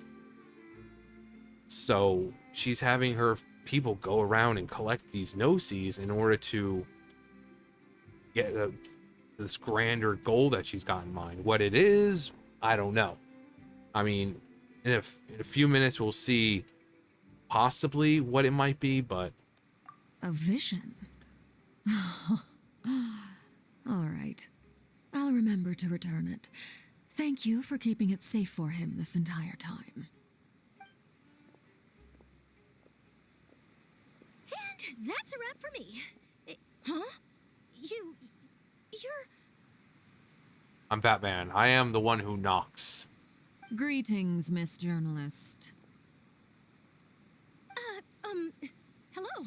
Hello. If I'm not mistaken, there are diplomatic channels I'll need to report to take a photo of you. That is correct. So forgive me, but I will not be able to serve as a subject in your article.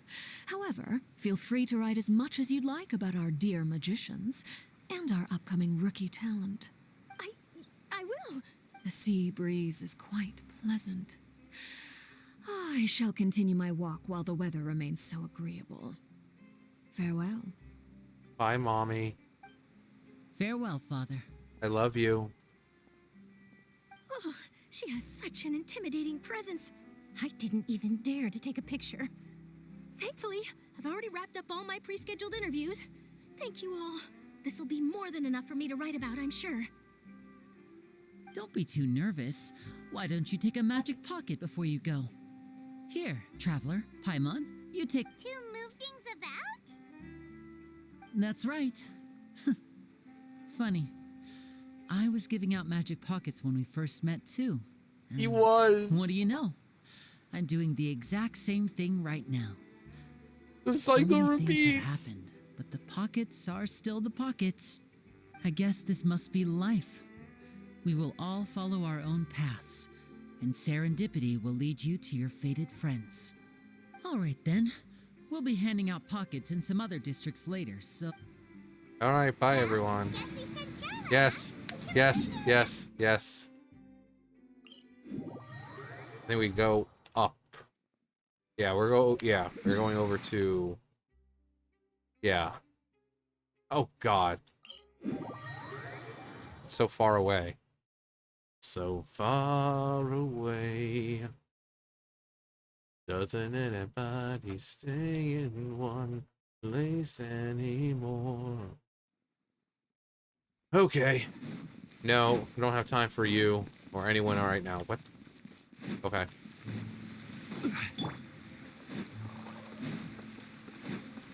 You know what? Hang on.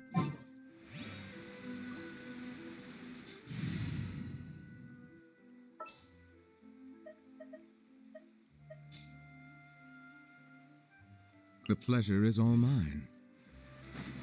I certainly hope so. Come on, Daddy. We're taking you to go see Daddy.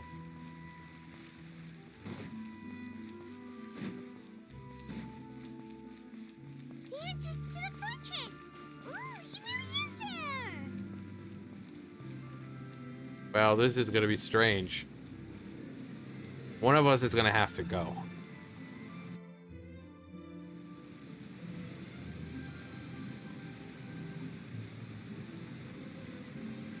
So, you really are here, Neuvillette. Paimon didn't think you were going to have free time this hour of the day. Really? Oh, I suppose you must have met Mr. Linney. He took the time to greet me earlier when he passed this way. When he passed away. In any case, you came at a good time. I was just considering reaching out to you to set up a meeting, so I may explain some things that I haven't had the time to before. Aw, Paimon's glad that you remembered. Thank you for keeping us on your mind, what with you being busy and all. Yeah, thanks, Daddy. Alright, let's have it then. How was Fontaine actually saved? The whole business is still quite the mystery to us. It is strange how words can often leave a bitter taste in the mouth when it finally comes time to say them out loud. Neuvillette sighed softly.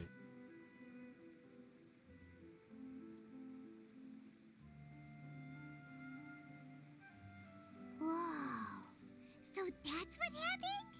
I only saw Farina's part myself. Focalor destroyed the divine throne of the Hydro Archon and restored your power to you, transforming you into a fully fledged elemental dragon sovereign. Yeah, try to say that 5 times fast. But Paimon still doesn't quite get what you did to save the Fontainians from dissolving. For me, the authority of the ancient dragons refers to absolute control over the hydro element. Fontainians were incomplete humans born of Egeria's use of the power of the primordial sea, with constitutions similar to that of mimics. But so long as those primordial energies remain within them, I could use the ancient dragon's authority to grant them true blood, after the fashion in which life was first brought into being on this planet. In other words, when I gave my verdict, Fontainians became true humans, and thus would naturally no longer be dissolved by water from the primordial. Key to making the prophecy appear to have come true while saving everyone. That's irritating. Yeah, and in a manner of speaking, Focalor finally managed to fulfill the original Hydro Archon's wish to turn Oceanids into real people too! It seems from your expressions that you still have more things you wish to ask. Ask away. I will tell you the truth as I know it. Alright. And of course, like the end of any quest, we've got the lore. about the initial verdict that was passed on Child. Because even though he was proven innocent, the Ortrice Mécanique d'Annalise Cardinal declared him to be guilty. I have investigated his case along many avenues, and I have learned that he once fell into an unknown chasm when he was young. There, by chance, he awakened the all-devouring narwhal. But whether it be by sentiment or reason, that should not have been enough to consider him the root cause of the disaster. At most, he would have had tangential liability. As for the judgment passed by the Oratrice during the Mécanique trial, d'Annalise Cardinal. whether it was due to that liability by association or Focalors deliberately using him to buy time for us on the assumption that he would be able to hold the creature off, I cannot say. I'm pretty sure that's what it was. Guess Focalors had Fontanians in mind the whole time. In the end, it was thanks to her that they finally became real humans. Hang on a second. Paimon suddenly got another question. Back when Fontanians hadn't yet become real humans, were the children they had also transformed Oceanids? Life has always flowed like water. Do you recall how Fontanians would often come to the Fountain of Lucine to pray for children? Yeah, Lynette said the fountain is where all the waters in Fontaine converge. In truth, even those couples did not know that such prayers were no mere custom, but instead a form of ritual. Those Oceanids who were blessed within the spring water would later descend as new humans in the coming months. Did anyone not notice how no one in Fontaine could have kids naturally? Like, people are just talking, and they're like, oh yeah, we had to go to the Fountain of Lucine. We prayed for a child, and we got one. And it's like, oh yeah, me too. Really? You too? And you can think of like, wait, didn't my grandpa say something like he had to go with my grandma to pray at the fountain because they couldn't have a child either? Is no one noticing that Fontanians aren't able to have children? That these people could, I guess, I'm assuming because they're humans at this, still humans at this point, not true humans, that they're having sex like normal human beings. Did none of them stop to consider that it was really weird that all these people are having sex, but no babies are popping out? That they all have to go to the fountain to pray, and then suddenly babies just pop up. Did no one find that weird? Paimon sorta gets it now. Either way, seems like this ritual won't be of any further use, but it'll probably live on as a local custom. Yeah. Even though they'll be able to have actual children now, they're not going to have to go to the fountain to pray anymore. They can actually have children like normal human beings, so they can have sex and produce children now instead of not producing children. Go to the fountain and pray and be like, oh, suddenly this baby's here. Ask away. I will tell you the truth as I know it. All right, so Fontaine's future. Now this is the part where Neuvillette becomes like the, what they would say, like the Giga Chad of characters. Yeah, about that. Risley said Farina has already left. What's that all about? Ah, Lady Farina. The people are only aware that her death sentence has not been carried out. She abdicated the post of Hydro Archon and left affairs related to that title to me, before leaving the Opera House. I related Focalors' words to her faithfully and completely. After hearing them, she seemed neither saddened nor comforted. She simply said that she was tired and needed to rest. Having said that, she then packed her things and moved out of the Opera House, not unlike how an ordinary person might. But she's still got a place to stay, right? You need not worry. I will make arrangements to ensure that she will not want for food, clothing, board, or travel. That is why he's the freaking Giga Chad of this game, of at least of right now. This dude who he knows how much she sacrificed, and she's gonna want to do things on her own, but he's like going to make sure if she wants to travel, he's gonna make it happen. If she needs a place to stay, clothing, whatever, and for him, she could she could remain and stay alive 1,000 more years, and in his mind, even that's not going to be enough time, because in his mind there is nothing they can do to repay her, and this, the debt, it's never going to be able to be paid. Oh, what she had to do for 500 years will never be able to be paid back. So if it's after all she's been through, all she's suffered, if him just kind of caring for her like a daughter is what he has to do, there's no amount of time for this man where it's ever going to be enough. He's going to take care of her until the day she dies, because in his mind, you know, all the money, all the Mora in Tavad would never be able to pay back what she's had to do. So he's like, yeah, I'm taking care of her. In truth, I am somewhat happy for her. The wear and tear on her spirit will, of course, take time to heal. But now that she no longer has to play the role of Focalor the Hydro Archon, she can finally lay down her burdens and lead a normal life. What about you then? What about me? Plans now that you've regained your full powers as the Hydro Dragon? After Focalor passed on, the Oratrice also Mechanique ceased to at least got function. it now. This matter will directly affect our trials. After much careful consideration, I've decided to take over its role in our courts. From now on, I shall hear cases and pass verdicts by myself. Looks like you're still considering stuff from the perspective of the Udex, huh? Which just shows how much of a humble guy this dude is. Like, he has the power of a dragon sovereign. He is Hydro incarnate. And yet he's still seeing things from just like a normal person.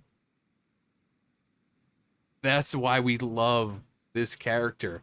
This dude could swing his hand and just flood everything. The power this guy possesses now is insane. And yet he's still seeing it as the Udex, just the highest judge. And but he does use his power for what, as an elemental dragon, there are indeed many things that I must do. But this power and this duty, in a manner of speaking, you could say that both were granted to me. I hate to say it, but Uncle Ben, with this man, your words ring true. With great power comes great responsibility.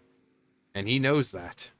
As such, before I attend to my other responsibilities, I must first and foremost continue to serve Fontaine as its highest judge. The duty of the Hydro Sovereign and the duty of the Udex shall coexist within my person. Additionally, the Hydro Archon's departure has brought about another problem, which is that the Opera House shall no longer produce indemnitium. That's true. That power was derived from the people's faith in the Hydro Archon, wasn't it? Wait, but the various mechs and machines in the city are all still okay. Where are they getting their energy from? Well, the developers didn't think of that. So, I mean, they were just going to give a reason of why they're still functioning now. As I am now, I have full command over New Musia, and it can serve as a complete substitute. Another reason why I cannot quite leave Fontaine immediately. That's right. This man is now powering the entire freaking city. Like, all of Fontaine is powered by his power. And he is so powerful that he's able to do it. And basically suffer no real repercussions or drain in power. It's insane. Wow. This ancient dragon's authority stuff is really quite useful, huh? Because not only is he a master of, like a full master of Hydro, he is Hydro incarnate, but the New Musia is also basically kind of like in his realm of power. So it's insane what this dragon sovereign stuff can do. And some people think that Zhongli might be a dragon sovereign. You know, he's been around pretty much since the beginning, it seems. You know, 6,000 years, long time. Ask away. I will tell you the truth as I know it. About Fontaine's Gnosis. Oh, that's right! They say you've given it to the knave as a diplomatic gift or something! Leaving aside their intentionality, the two Fatui Harbingers have indeed done much for us during this crisis. Their sole remaining goal in Fontaine, at least at this point, would seem to be the Gnosis. The Oratrice has ceased to function. The Hydro Archon's divine throne is now no more, and I do not need the Gnosis's power. As such, it has lost all meaning for Fontaine. If the Fatui have impure designs, then we might as well accede to their request now, and avoid unnecessary conflict. Which is a smart thing in any case. That would be the point, and you know, a great avenue to go down. But the Fatui aren't. Again, their goal is not to destroy everything. Zhongli is the biggest support and evidence for that. He cares about his nation. He loves his nation. He's the one who built his nation. If the Tsaritsa was going to just take the Gnosis and then destroy it, because remember, him and Tsaritsa had a contract. Yeah, I really think he would have let, sign that contract if it meant the destruction of his nation. The Tsaritsa has a plan, and it's to topple Celestia. How she's going to do it with the Gnosis, I don't know. But that is what she's going to do. What complicated considerations. Paimon thought you were just giving it to them out of gratitude to the knave and as an apology to Child. Ask away. I will tell you the truth as I know it. The next stop of my journey. You will soon be heading to Natlan, I presume. Natlan. I'm afraid that I have little talent as a travel guide, so all I can do is tell you what I know about that land. As far as I'm aware, Natlan can be said to be a nation of dragons. A nation of dragons? You mean like you? No, I suspect that I would not find myself welcome there. Unlike ancient dragons such as myself, the dragons of Natlan have undergone long years of development and evolution. Large numbers of them have entered a form of coexistence with humanity. Natlan is also the nation of war. War ravages those lands like an undying flame. There is one other piece of information I got incidentally from my negotiations with the knave that I believe may be useful to you. The harbinger known as the Captain Yeah, is throwing his Capitano. hand into the endless ring of war. And of course, as vicious as he looks, he knows what he has to do in order to get the Gnosis. It's like she said, many masks and all that. The Fatui, they may have their personalities might be not that great. But as we saw with the Doctor, he's pretty reasonable. He was supposed to be like this crazy ass, but after we see Nahida talking to him, he's actually really reasonable. So I think the Captain is going to be like the same way, despite how big and brutish he looks. He's going to be, The Captain. Sounds like a real tough customer. real tough cookie. Seriously, everywhere you look, there's a Fatui Harbinger doing their thing. I suggest that you fully prepare yourself before going to Natlan. In the meantime, Fontaine's doors will always be open to you. But Fontaine doesn't have doors. Ask away.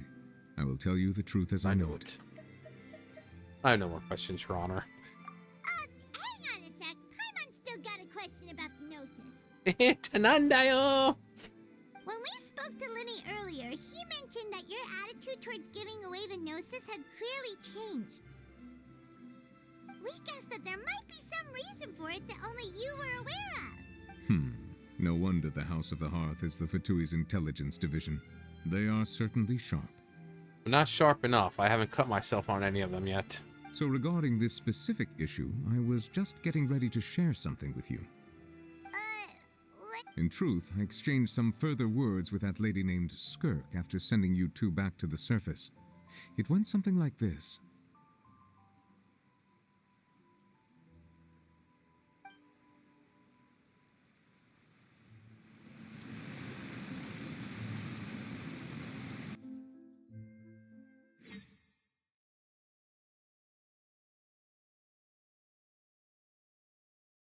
Oh, external SSD cards. Well, we're going to head topside to see what's going on. You hurry over soon as well, all right, Nervalet? I will have order. Oh wait, sorry, wrong character. What next? The all-devouring narwhal isn't here, so I'm no longer getting any interference. I can finally catch the scent of your power, what it's made of. It is the authority of the planet's primordial dragons, but with something very similar to a god's curse mixed in. It's quite a novel blend. I'm sure I've encountered something like this before. What was... I do not know what you speak of. Of course. How could I forget? You should have the remains of the third descender on your person, yes? Remains? I've never heard of any such thing. According to your parlance, I believe it may be called a gnosis. Well, that much is true. After Focalor's divinity faded, she handed her gnosis to me. But I fear I have never heard of it described in the manner that you just did. I've been training with my master, the Foul, ever since I was young, and I have never returned to the surface since. So most of the information I possess, I got from him. It is only natural for those who are greater than humanity to possess a different sort of common sense, which is why there are so many problems in our attempts to communicate with humans. Regardless, you should probably get rid of objects of misfortune to prevent any disasters from befalling you. To live in itself is a blessing. But once a person dies, the bonds he once had with this world shall all turn to curses. What do you mean by that? No need to fret. These are just my personal thoughts, and my reason for no longer wishing to return to the surface. This third descender you refer to, who are they? And when did they die? Who's your daddy? What does he do? Master never mentioned them to me. Perhaps it just wasn't that important for me to know. If you're interested, though, I could ask him. I'll be sure to pass the answer on to you next time. Next time? You believe we will meet again? I do. Wait. I have a disciple of my own, don't I? He can be the messenger then.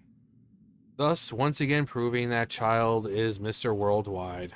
They just don't want to let his character go. Can't just have him chilling in Snezhnaya. But we'll probably run into him in Natlan or something. And that's how it went.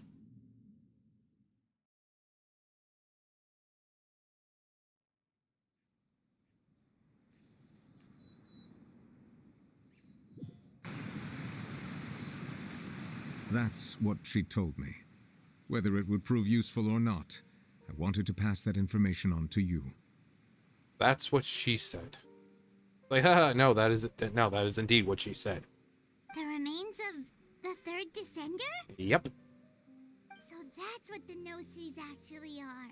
Paimon just thought they looked like chess pieces. How could they be a person's remains?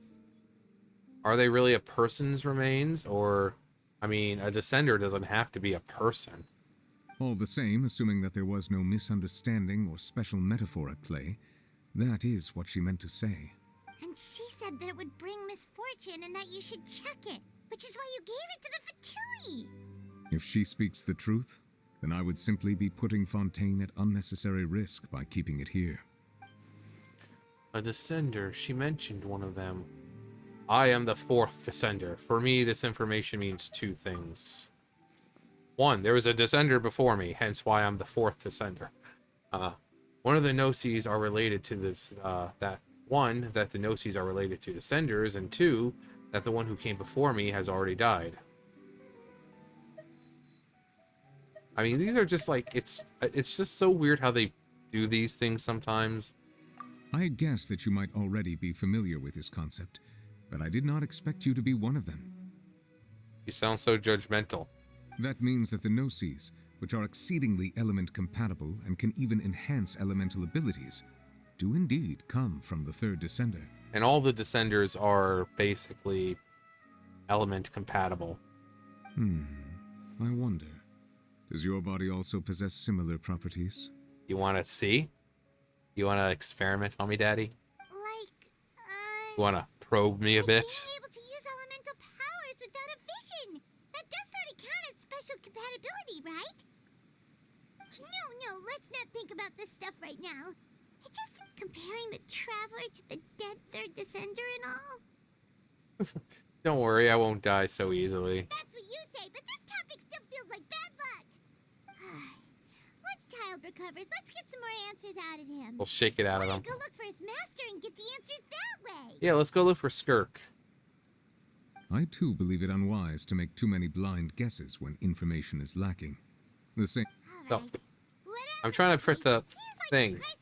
I keep hitting next. Yes. All of Focalor's efforts were for this moment as well.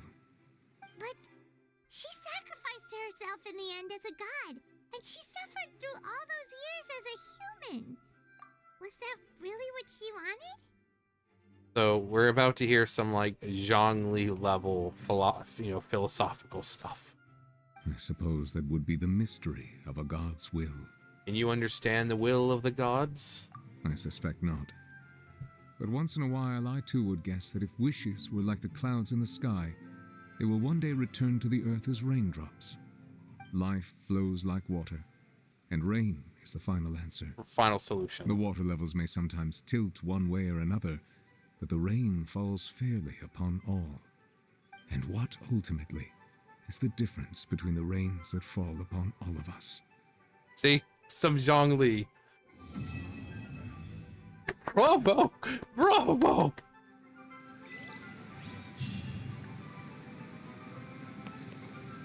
What are you looking at? So, you seeing anyone?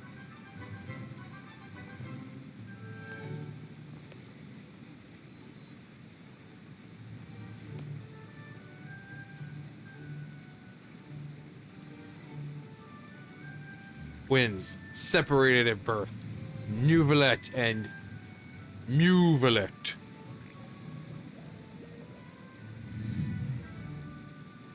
So there we go. That's... And now we can unlock Furina's.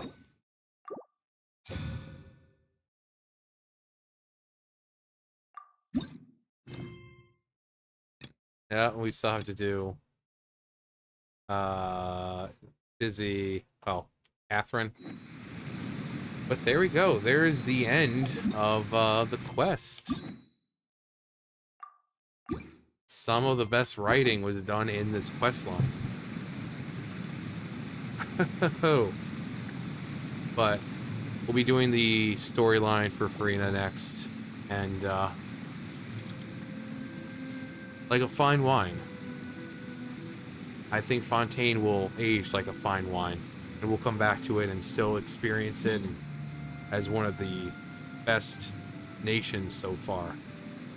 Even after we're done with Teyvat, or rather, the nations, you know, we're gone to some other part of the planet, we'll look back on Fontaine and think, that was really good storytelling. Melusines are beautiful creatures. They are the pride of Fontaine. Be sure to befriend them and cause them no harm. Ooh, threatening and cause them no harm. But there we go. If you play through it, what did you think the first time? If you're seeing me play through it and this is your first time, congrats. Anyway, that's gonna do it for me. You guys know the drill. I'll see you guys later. Bye, guys.